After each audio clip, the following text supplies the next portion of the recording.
15% VAT on petroleum products. But as you can see, the Speaker of the National Assembly is in the chambers, Honorable Dr. Moses Wetangula.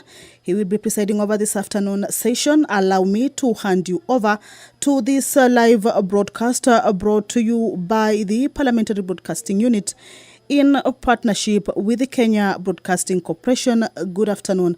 My name is Kamche Menza.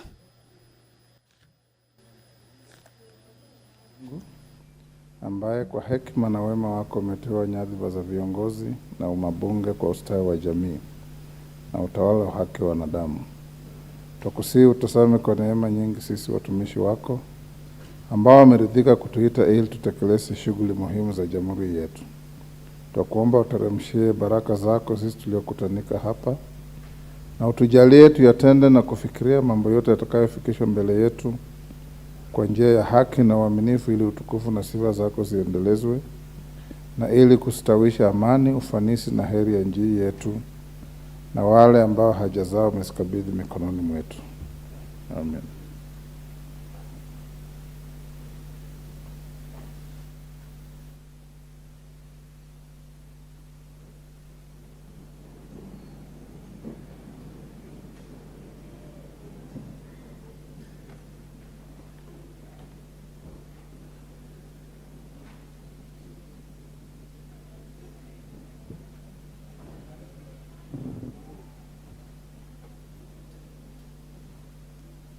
We have quorum, members. Let's proceed.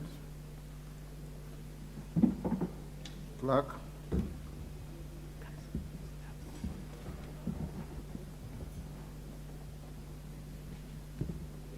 Order number 1, administration of oath. Order number 2, communication from the chair. Order number 3, messages. Order number 4, petitions. Honorable members, there are 2 petitions. The first one from a citizen, Francis Ngunga, for whom I will present. The second one to be presented by the Honorable Ali Wario MP Garsen. Is he in the chamber? Honorable Ali Wario.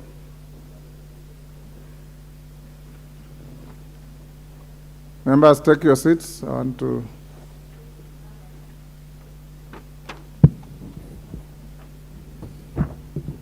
honorable members, there's a petition regarding punitive charges levied by the Kenya National Highways Authority. Honorable members, Article 119 of the Constitution accords any person the right to petition Parliament to consider any matter within its authority. Further, Standing Order 2252B requires the Speaker to report to the House any petition other than those presented by a member. In this regard, I wish to report to the House that my office has received a petition from Honorable Francis Ngunga, who is the member of County Assembly for Moa Ward in Machakos County, calling for consolidation of licenses issued by the Kenya National Highways Authority, as well as comprehensive review of KENHA's licensing and levies regime. Honorable members, take your seats. Take the nearest seat.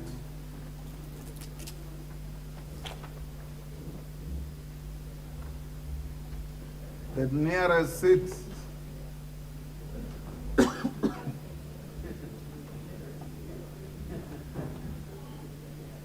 Even Robert Mbui doesn't know the meaning of nearest.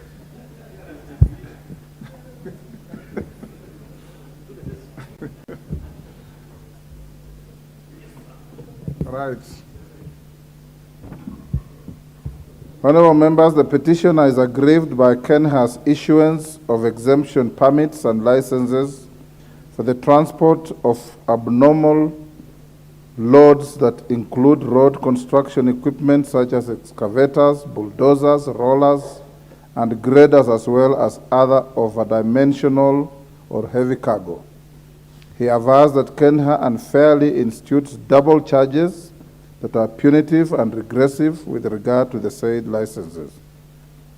The petition describes how Kenya charges low loaders for carrying loads that do not exceed 10 tons, but further proceeds to levy additional charges if the load in question is a grade or a roller, notwithstanding the fact that the said grade or roller does not exceed the 10-ton limit that has already been paid for. Honorable members, in light of these woes occasioned by double charges and related inconveniences, the petitioner seeks the urgent intervention of the National Assembly in reviewing Kenya's licensing framework for abnormal loads transport, consolidating Kenya's exemption licenses, and having them issued annually as opposed to quarterly, and the release of abnormal load transport vehicles from police stations pending the review of Kenya's licensing and levies regime. Honorable members, having established that the matter raised in the petition is well within the authority of this House, and further that the matters raised in the petition are not pending before any court of law, constitutional or legal body, I hereby commit the petition to the Public Petitions Committee for consideration pursuant to Standing Order 208A. The committee is required to consider the petition and report its findings to the House and to the petitioner in accordance with Standing Order 2272. I thank you. Is Honorable Wario in the House now?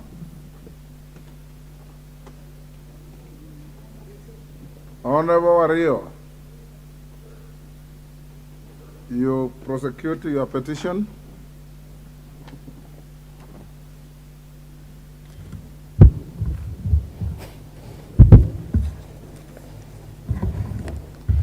Thank you, Mr. Speaker. I raise to present a petition number 31 of 2023.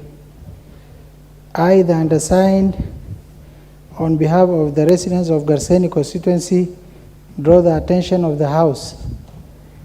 1, that the Tana Delta irrigation project was initiated by Tana and Athi Rivers Development Authority, TARDA, to enhance quality of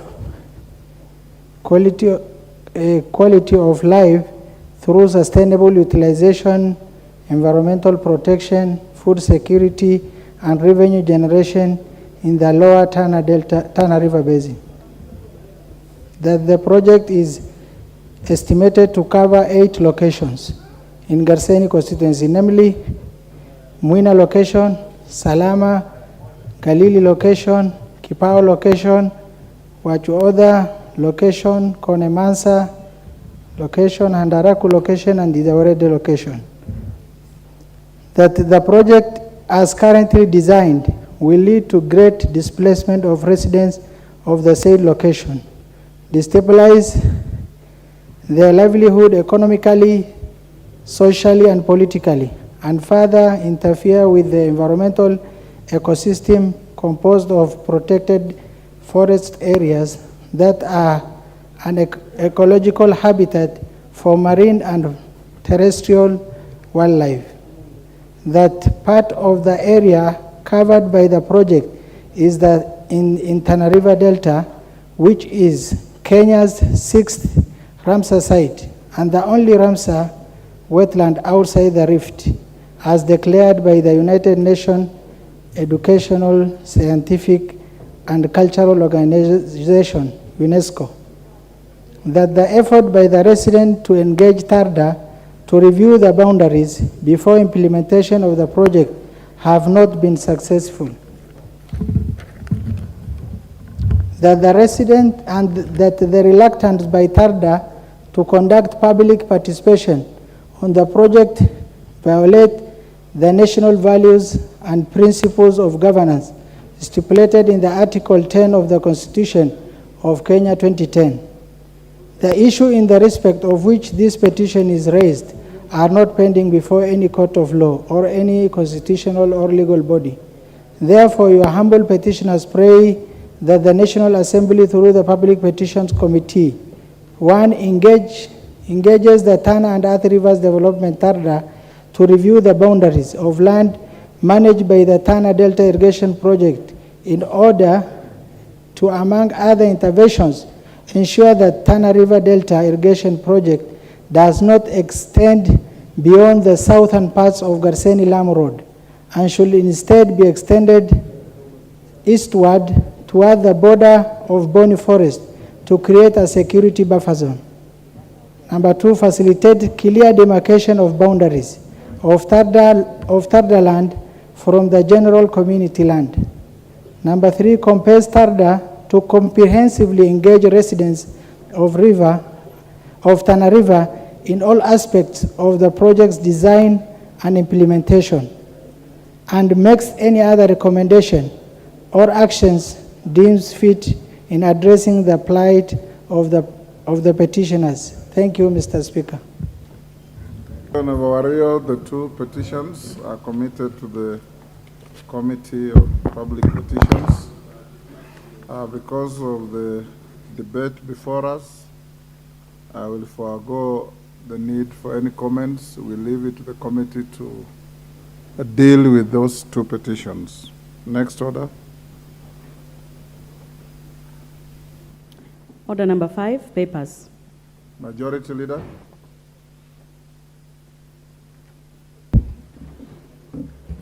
Thank you, Honorable Speaker. I beg to lay the following papers on the table of the House today, Wednesday, 14th June afternoon sitting. 1, first quarterly report of the Ethics and Anti-Corruption Commission for the year covering the period 1st January 2023 to 31st March 2023 from the Office of the Attorney General. 2, reports of the Auditor General and financial statements in respect of the following institutions for the year ended 30th June 2022 and the certificates therein. Mukurweini Technical Training Institute, Samburu Technical and Vocational College, Madenga Technical Training Institute, Mount Elgon Lodge Limited, Simlo Seeds Company Limited, Kieni Technical and Vocational College, Madeira Technical and Vocational College, Lake Victoria North Water Works Development Agency, the Technical University of Kenya, Multimedia University of Kenya, National Youth Service, National Youth Council, the Institute of Human Resource Management, Pwani University, Kenya Water Towers Agency, National Irrigation Authority, Sikri Technical and Vocational College for the Blind and Deaf, Chuka Technical and Vocational College, Tarbot Technical and Vocational College, and MSOS Technical and Vocational College. Thank you, Honorable Speaker. Thank you, Majority Leader. Chairperson, Select Committee on Delegated Legislation. Thank you, Honorable Speaker. Honorable Speaker, I beg to lay the following paper on the table of the House today, Wednesday, 14th June 2023. Is the report of the Select Committee on Delegated Legislation on its consideration of the Statutory Instruments Amendment Bill, National Assembly Bill number 2 of 2023. I thank you, Mr. Speaker. Thank you. Member of the Kenya Parliament Delegation, I don't know to where, Honorable John Kiari. Eh?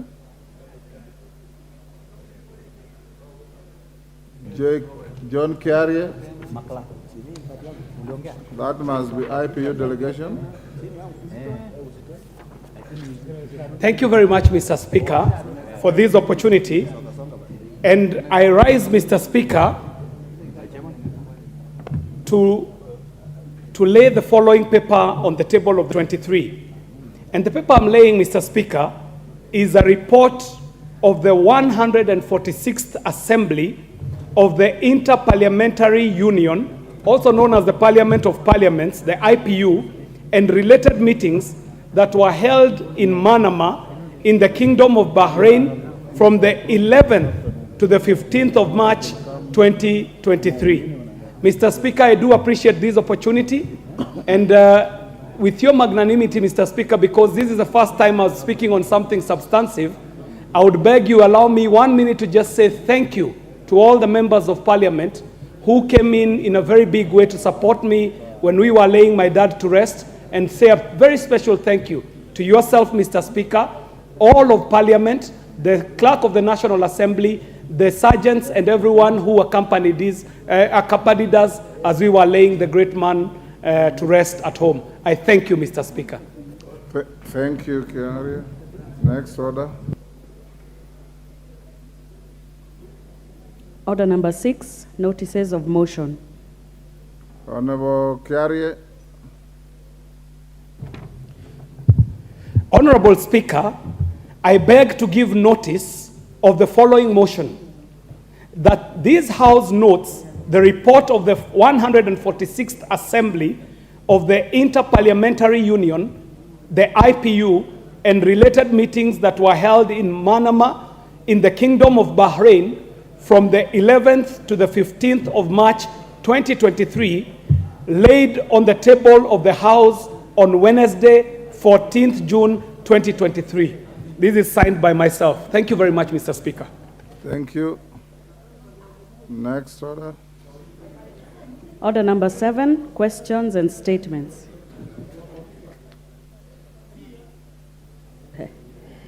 Order number 8, the Finance Bill, National Assembly Bill number 14 of 2023, second reading. My records show at the time we rose, Mishi Mbogo, member for Likoni, was on the floor with 4.5 minutes to go. Honorable Mishi. Thank you, Honorable Speaker.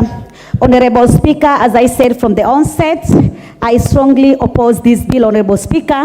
And Honorable Speaker, I'm just citing on the increased taxation on fuel levy. And for me, if you increase fuel levy, it means the cost of production is going to be high, the cost of transportation is going to be high. It will also affect agriculture, because agriculture depends on machinery, and the machinery, they depend on diesel and petrol as power. Honorable Speaker, as you know, the cost of living right now is very high, and Kenyans have been burdened by this. Honorable Speaker, right now, unga is about 250. If by bad luck this bill passed, it will mean it will go beyond 250 shilling. That means Kenyans will not be able to have a plate of meal. I don't know whether Kenyans are going to go back to the concept of fasting, the way the Shakahola victims have been doing, because they will not be able to put a plate to eat. Honorable Speaker, there is the issue of the turnover tax. The turnover tax before, it used to be around 1 million shilling, but now it has been reduced to 500,000. Meaning if you divide by 365 days, it means if you're making a sale of about 1,370 per day, you are going to put a tax of 3%. And these are the hustler people, the mama mboga, the boda boda, the mama mahamri. All of these people, they don't have money, they are broke, they are poor, and yet they're being told to give that kind of a taxation. Honorable Speaker, the issue of housing, I think this could be done voluntary, because right now, so many Kenyans, especially the civil servants, let's look on our humble teachers, our police officers, our KDF guys, and other civil servants who have already incurred some mortgages from other financial institutions. Others have taken loans from various banks, and yet they are being forced to pay a fund for housing. Honorable Speaker, I think it should not be mandatory, but it should be a voluntary. So many questions have been raised on this issue of housing. For instance, if a couple, both of them are civil servants, are they both going to be charged that 3%? Is 2 houses a priority for them? Maybe they would need to have only 1 house. But then, because they are both civil servants, they are going to pay that taxation. Another question is, for somebody who has few years to retirement, maybe 5 or 10 years, if he pays that taxation for 5 and 10 years, what will happen? Is he going to get that house? If he's not going to get that house, where will that money go? Is he going to get that money back? Is he going to get an interest of that money? So there are so many questions which, as Kenyans, we need to have been thought about it even before putting on in this bill. Honorable Chair, there is a saying in Kiswahili which says, mtu ujikuna afikapo. I know we have put a big budget, but do we chew what we cannot swallow? Let us just go gradually, because Rome was not built in a day. I know there is a lot of wastages. There is a lot of corruption. If you only look on those loopholes, on the wastages and on the corruption, and also those vote heads, which they are not that priority. I don't say that they are not important, but maybe it's not a priority. Like today in the budget, there are some offices which have been allocated, huge fund, a lot of money, big monies, and yet if you look on the function and the roles, it is not a priority. Our priority as a country is to reduce the cost of living for Kenyans. Honorable Speaker, I want also to talk about the increased tax on mobile money transfer. As you know right now, majority of Kenyans, I can say maybe over 70%, they depend on mobile money transfer. Even our parents in the rural setup where the banks are not there, we keep on sending money via mobile money transfer. And today, we are going to increase the taxation from 12 to 15%. That means you will pay more 3% to send money through mobile money M-Pesa.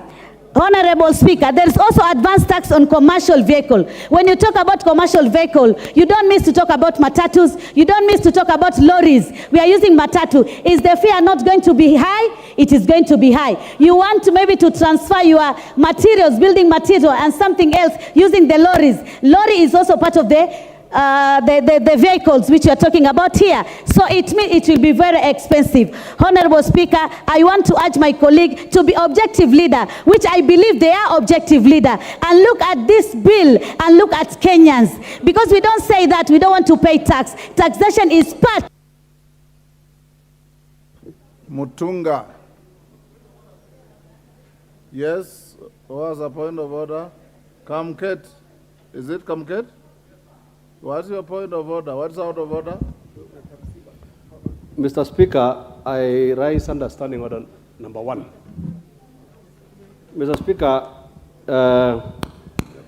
given the interest in this bill, and having noted, Mr. Speaker, that the card system in this House is totally rigged, could I be in order, Mr. Speaker, that you use a mixture of both the card and other considerations in identifying members to speak? What are the other considerations? There are other members, Mr. Speaker. There are members, Mr. Speaker, who never even went for lunch. They were here literally, they put their cards from 1 up to now. And there are other members, perhaps, Mr. Speaker, who may have been doing other things for their constituency. So, Mr. Speaker, I'm saying, Mr. Speaker, I'm seeking your indulgence. I understand you. Yeah, that you use a card and a mixture of a bit of members catching your eye. Thank you, Mr. Speaker. What I don't know is what your other methods are. But members, the screen is full, both requests and interventions. Requests are 89. But on the screen, I can only see about 15, of course, because of the structure of the screen. Interventions are 9, and I know many more who want to speak. Listening to the tone of the debate is up to you as a House to decide whether you want to stick to 5 minutes or you want to cut a little less. You are okay with 5 minutes? Okay. We'll go on with that, if that is the mood. What we will do is, you know, in a debate such as this, there are a lot of considerations that we follow. We'll be as fair to everybody as we can. Remember that we are sitting up to 9 p.m. So by that time, I'm sure the majority of you will have had an opportunity to speak. Even if we are saying 5 minutes, if you came to prosecute only one point, when you finish it, you don't have to meander around on other issues that are not clear. Prosecute your point and then give room to somebody else. Mutunga? And Sergeant, the chamber is too hot. Yeah, it's hot. Can you improve the aircon? Thank you, Honourable Speaker, for the opportunity to contribute to this bill. Honourable Speaker, as we speak to this particular bill, I seek for sobriety because the issues and matters in this bill are really important to this country. Honourable Speaker, yesterday we passed a report, clause by clause, the report on supplies, and we all did not have a problem. We all were happy at the end of the day. The bill pronounces some measures to raise revenue, to increase revenue by 211 billion, so that we may attain a target, which is in this year's budget, of 2.5711 trillion For what purpose are we raising this money? Honourable Speaker, we want to raise money to increase, or rather to boost manufacturing and job creation in this country. If we create more jobs, it means we employ more Kenyans. It means we get Kenyans out of destitution. Honourable Speaker, it is also supposed to increase access to food or food security, in other words. It's supposed to increase possibility to have universal health and also complete the stored projects. I am sure in every backyard there is a stored project, and these are the projects we would like to complete with this money. And finally, and unique in this particular respect, Honourable Speaker, affordable housing. I want to highlight a few issues that have been brought by my colleagues. One of them, some have cited insensitivity to Kenyans. Is creating jobs being insensitive to Kenyans? Is employing the 6 million or so youths who are in this country looking for jobs for 4 or 5 years being insensitive to Kenyans? Is spreading the little that we have to all the others being insensitive to Kenyans? Madam Speaker, I do not think so. Many have also cited that there are other means, and they're not coming clean on which means. Which means are we referring to? More debt, more burdening, selling out this country to foreigners, or auctioning our institutions and our investments? I do not think that is the way to go. Honourable Speaker, let me pick on the issue that is more contentious in this House, the issue of 1.5% housing levy. I'm looking at Kenyans who are unemployed, and I'm looking at employed people saying that giving 1.5% is punitive to get our daughters and sons employed, to get your brothers and sisters employed. You cannot surrender 1.5? Honourable Speaker, I would like, if it were possible, to bring an amendment to say a minimum of 1.5%, and those who can give more, to give more, because we need Kenyans employed. Once we employ these Kenyans, are we not spreading the power across the domain? Are we now supporting those who are at the bottom of the pyramid? If somebody is in a household that is educated and doesn't have a job, and there are so many others who are depending on somebody who doesn't even have a job today, are we saying that it is unreasonable to employ such a person? Housing scheme has the capacity to employ 3 people per every 3 million house, and indirectly, that is directly and indirectly 8 people. If we create this employment, don't you see the sense in having the youth employed? Honourable Speaker, I think that is the lowest we can go. Minimum 1.5%, and those who can give more, to go ahead and give more. Honourable Speaker, there was an issue of aircraft and parts. The duty on aircraft and parts, Honourable Speaker, this comes in to address the demand for air travel. I am sure some of us here suffer because they do not have air travel.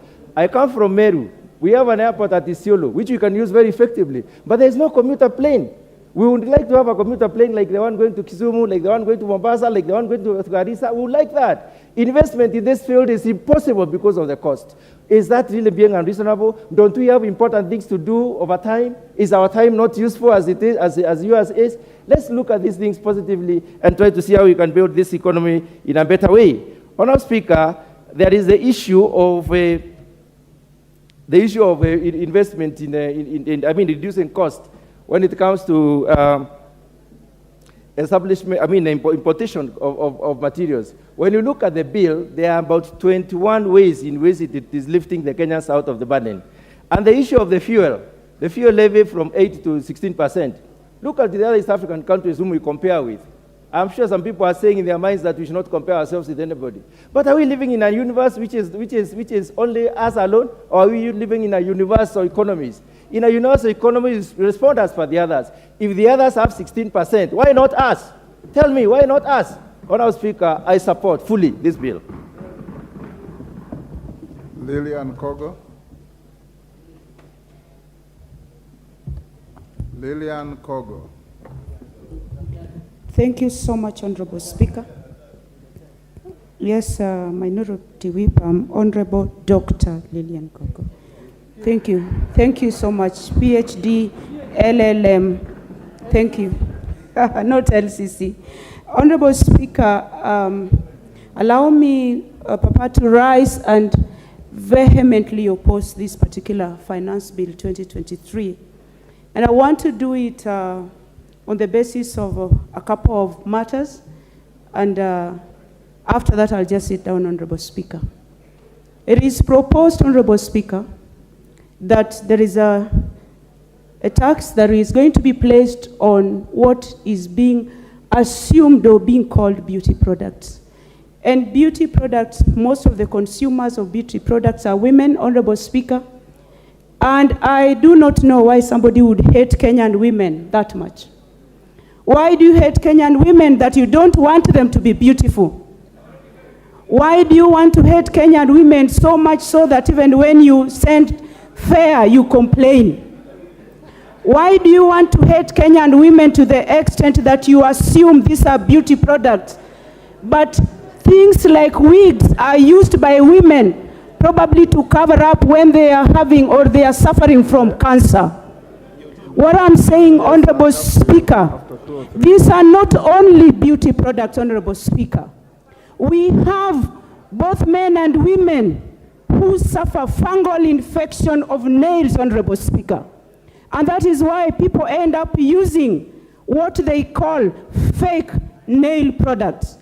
These are not necessarily used for beauty. These are even recommended by doctors.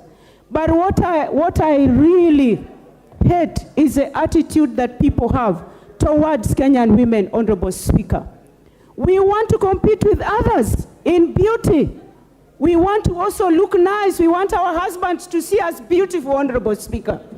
And we have a right, Honorable Speaker, to use this addition product, Honorable Speaker.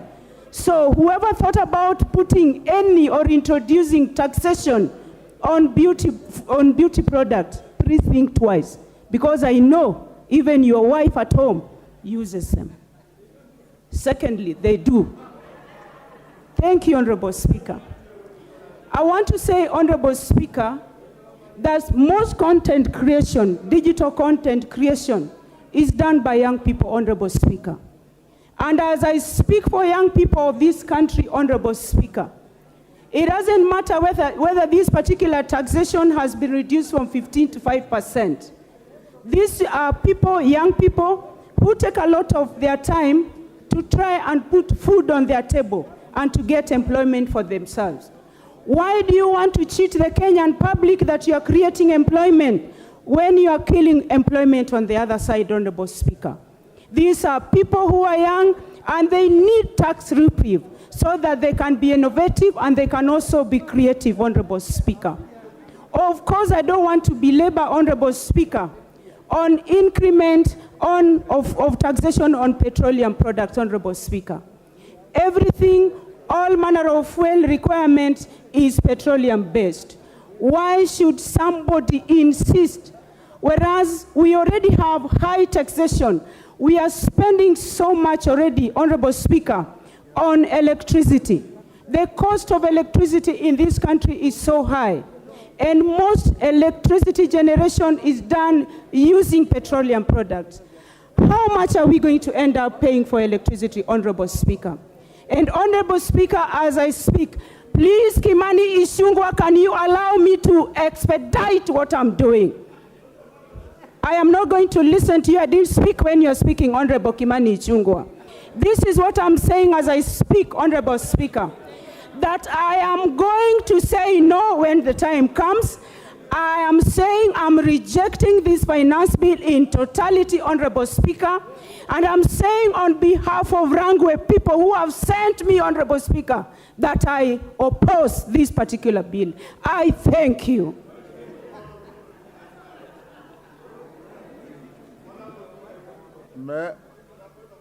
Yes. Honorable Speaker, on a light note, you need to protect me. And I appreciate that there are some members who generate bonga points from their constituencies by mentioning the name Kimani Ichung'wah. But you know, it can't be that I can't even smile. I know Lilian Gogo is a beautiful lady from Rangwe. And when she speaks about generation of electricity and says most of the electricity is generated through fuel, and I smile at her because she knows she's lying. And I was only smiling because she's telling a green lie. She knows most of our electricity today is green energy. It is not thermal energy. Okay. And because she knows it is the truth, she's You've made misleading your people. point. Please protect me, Mr. Speaker. Order. Order. Order. Member for Manyata. Yes, Chonga, what is the problem? Hold on, Kitonga. Thank you, Mr. Speaker. If you have been observing since when this session started, two members, the majority, leader of majority and his deputy, are busy intimidating this side instead of following what is going on. They are bullying the opposition side. Mr. Speaker, my request, Mr. Speaker, yes, is to make a statement about these two leaders here. Order, Honorable Chonga. Order, Honorable Chonga. Order, Honorable Chonga. Honorable Chonga, you are legitimately elected by your people, and you should not allow yourself to be intimidated by simply a member looking across at you. That cannot be, and the House will protect every member against, and there's no limitation as to where members should sit. Kitonga Kon. Thank you, Honorable Speaker, and I thank you for this opportunity to contribute to this very important bill. Honorable Speaker, before I even go on, I want to start by correcting the honorable member who has just contributed. And I want to say, Honorable Speaker, that it's important when members are contributing to this, they should have at least gone through the bill. Honorable Speaker, if members turn to page 169, they will see that the clause that was taxing human hair and products, beauty products, has been deleted by the committee, Honorable Speaker. So I can assure the member that she will be beautiful and she will continue being beautiful. But we also insist on natural beauty, Honorable Speaker. But Honorable Speaker, there has been a talk so much about the hustler in this bill. And Honorable Speaker, it's important we demystify and know who are really looking up for the hustlers. Honorable Speaker, anybody who says that when we are talking of building houses, getting money that can be able to go down to our tribes, our construction of markets and everything, Honorable Speaker, is bad, that is a member that does not care about the hustlers. And Honorable Speaker, there are members who are opposing this bill, but what they want is to have youths that are desperate, that can be used for maandamano and to cause havoc in this country because they have no work or duties to do, Honorable Speaker.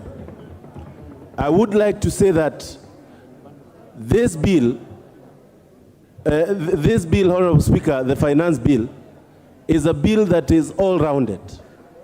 And Honorable Speaker, because I have been thinking clearly on alternatives, and having looked at the people who have thought out this bill, I've seen they have looked at it wholesomely. I would like to say that it is upon the executive, because it is true that we are tightening our belt. And I want to say this clearly, Honorable Speaker, that we will do our part and pass this bill in this House, Honorable Speaker. But at the same time, I would like to call upon His Excellency the President and his cabinet and anybody else, including this Parliament, to start looking at how we are spending the money for taxpayers. I would like to see a case where we have austerity measures so that while Kenyans are tightening their belt, while Kenyans are trying as much as possible, we get these monies, Honorable Speaker, but let us have as showing, not only doing, but also showing that we understand the status of this country and we put austerity measures and close those loopholes where, Honorable Speaker, money get lost. I would like to say that, Honorable Speaker, I was happy yesterday when I saw the money that has been given to institutions that fight corruption. And Honorable Speaker, the only thing, and having spoken to many Kenyans, having spoken to my constituents, the challenge and their fear is how the government has been losing money through corruption. The assurance by His Excellency the President that monies collected will be used for the right reasons, without corruption. And I would like him to stamp his foot so hard that we don't have any coin getting lost through corruption, Honorable Speaker, because that will be very bad for anybody who has participated in passing this bill. Honorable Speaker, maybe, and moving forward, in another 1 year, the bill that is going to be read in this House will be for increase of salaries of teachers after we pay pending bills that have been accumulated for 5 years and 6 years, Honorable Speaker, during handshake government. Honorable Speaker, I support. Thank you. Doris Donya. I want to see if you live to your promise that you'll speak for 1 minute. Thank you, Mr. Speaker. I stand to oppose this motion, more especially from the side of betting. I don't understand why they had to lower the tax, bearing the fact that most people have committed suicide because they've lost their money. Wives, we can't sleep at night when our husbands are betting because they are waiting to win. So you can imagine the separation from love, having lowered the betting tax. On the other side, Mr. Speaker, every speaker who is supporting the motion is saying that we have a lot of public debt. What you are not telling us is what informed this public debt. What can Kenyans celebrate when we talk of these debts? What is the value? I come from Kisii. There are no roads, no teachers at the junior secondary school, no doctors in hospitals, no even medicine. We can talk of the other days when we were given free nets. Nowadays, the government gives nothing, no free nets. Even university students are complaining the supply of condoms has gone down. We are here, we are not even taking care of our citizens. No food. Mr. Speaker, we are not eating. We are hungry. We are talking of houses. You want people to vote for us. Who will be voting? Let me ask you, Mr. Speaker, which man will come and tell a woman, I love you, at night when you are hungry? What will you be doing? Your food is empty. We are opposing this motion, because this bill, because it does not cater for our interest. Mr. Speaker, the loopholes. Today I saw in one of the TV stations, one police officer makes 15,000 shillings in 2 hours from bribes. How much is that in a day? We should look on ways on how to seal the loopholes, not on ways to take from Kenyans what's duly theirs. I stand firm from Kisii County. The people of Kisii County whom I represent have told me the bill is not good. When I had a conversation with Honorable Soro, he was not smiling because he knows deep down his heart this bill is not good. And if this bill is good, honorable members, why can't we do secret balloting?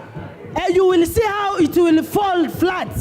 My people from Kenya Kwanza, the other side, you will vote no. So, Mr. Speaker, if this bill is good, let's do secret balloting, yes, and Osoro, it will fall down.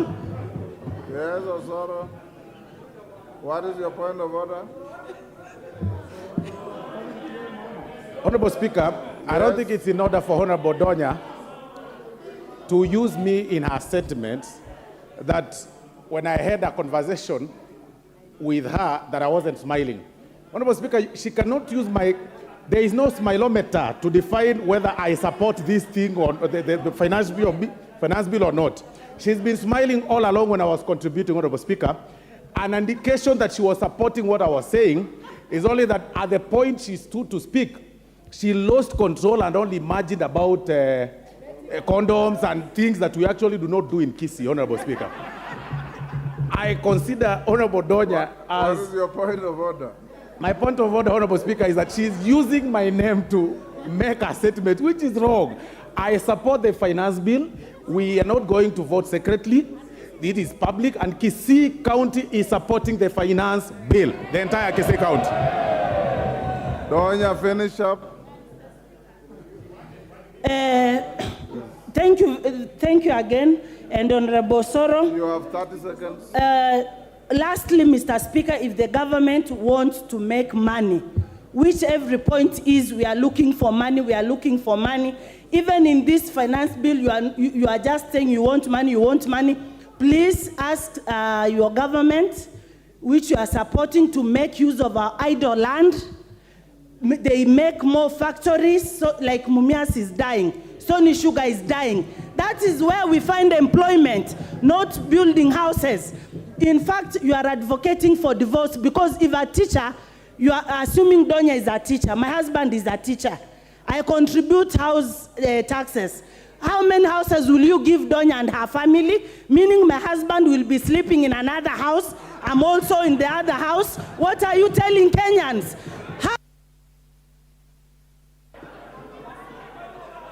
Thank you. Thank you, Honorable Donya. Owen Bayer.